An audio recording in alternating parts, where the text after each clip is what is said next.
En el trabajo, no importa dónde estés, ya sea el ordenador o hablando por teléfono, puedes practicar la presencia. Te voy a dar un ejemplo. El teléfono suena, pide ser contestado, pero en lugar de contestar inmediatamente, deja que suene unos segundos y trae presencia a esos instantes.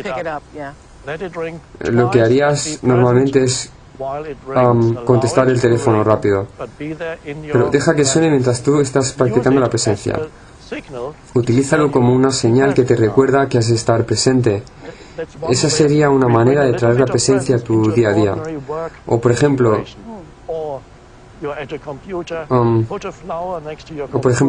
pon una flor al lado del ordenador y de vez en cuando desconecta de la pantalla y mírala mira la flor durante 20 o 30 segundos. Sientes su vida dentro de ti.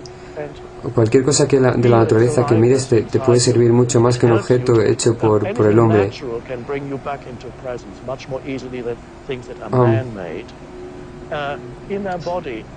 Levántate del ordenador en el trabajo, por ejemplo, en tu escritorio, respira un par de veces de forma profunda. Una respiración completa ya es una meditación. Solo tienes que inspirar. No tienes que esperar a meditar a cuando llegas a casa. Solo tienes que expirar, sentir el aire entrando y expirar. Sentir el aire saliendo. Eso es todo. No tienes que esperar a llegar a casa para meditar. Lo puedes hacer en cualquier sitio. Si no haces esto, cualquier cosa externa te va a arrastrar de nuevo al estado inconsciente de la mente egoica. In addition to your panoramic breathing, Dimitri. That's beautiful. And then you will find that Entonces, verás que en mitad de las situaciones más cotidianas puedes encontrar la presencia. Además, aplica lo que comentábamos anteriormente sobre cómo recuperarse después de haber vuelto a entrar en un comportamiento regido por el ego. Pero sobre todo intenta esto de traer la presencia a tu vida diaria. Ya verás que poco a poco la presencia será lo suficientemente fuerte como para que no te afecte el que te critiquen en el trabajo o que tu jefe te critique, aunque tu jefe saque los guantes de boxeo. Es un proceso gradual. La presencia va entrando poco a poco en cada aspecto de tu vida y al final la encuentras en todas partes. Si no fuera así, de nada valdría ser un meditador profesional que llega a unos estados sublimes en la meditación, pero que luego es incapaz de sentirse bien cuando sale de ella.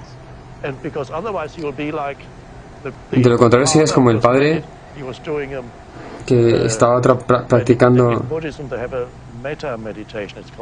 la meditación budista, una metameditación llamada de la bondad amorosa.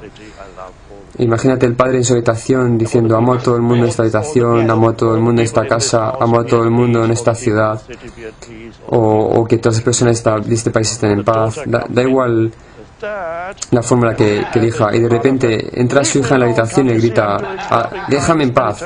¿No es que estoy practicando la meditación de la bondad amorosa?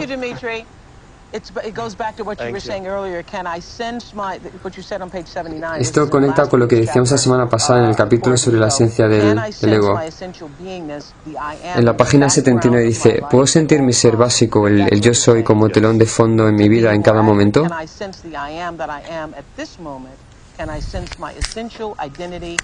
¿Puedo sentir el yo soy que soy en este momento? ¿Puedo sentir mi identidad esencial como conciencia, incluso cuando mi jefe me grita?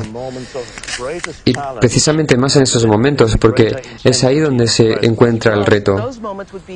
En esos momentos se encuentra la mayor intensidad de la presencia. Cuando te enfrentas a mayores retos y en lugar de volver a la inconsciencia anterior, consigues traer presencia, entonces puedes sentir la verdadera presencia, el verdadero milagro y la belleza de este trabajo. Thank you very much. Thank you very much. Thank you. Okay. Eckhart, quiero decirte que estoy muy familiarizado con tu voz porque escucho tus grabaciones y creo que tu voz me ha llegado al corazón. Muchas gracias por traer esta presencia al planeta.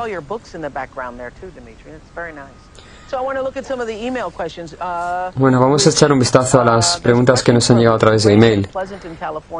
Tenemos una pregunta de Grace desde California que dice: desde que tengo un perro, noto que me es mucho más fácil estar presente. Mi pregunta es, ¿por qué es más fácil estar presente con los animales que con las personas? El animal no provoca ninguna actividad mental porque el perro no está pensando. Cuando el perro te mira no piensa en qué tipo de persona eres, no te juzga. El perro se encuentra en un estado de conciencia anterior al pensamiento. Su estado y el estado de presencia son parecidos.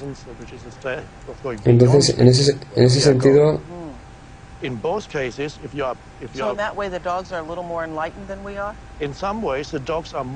ese sentido, los perros están más iluminados que nosotros. Están más conectados con el ser, en cierto modo, de lo que lo estamos los seres humanos. Los perros y los gatos juegan un papel importante en la vida de muchas personas. Yo los llamo los guardianes del ser,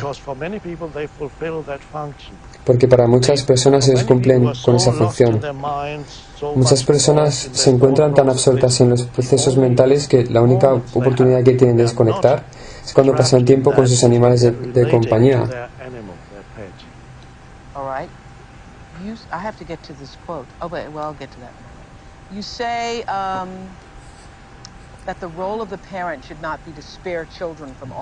Eckhart dice que el papel de los padres no es el ahorrarles todo el dolor. ¿Por qué no? Porque en primer lugar es algo completamente inútil.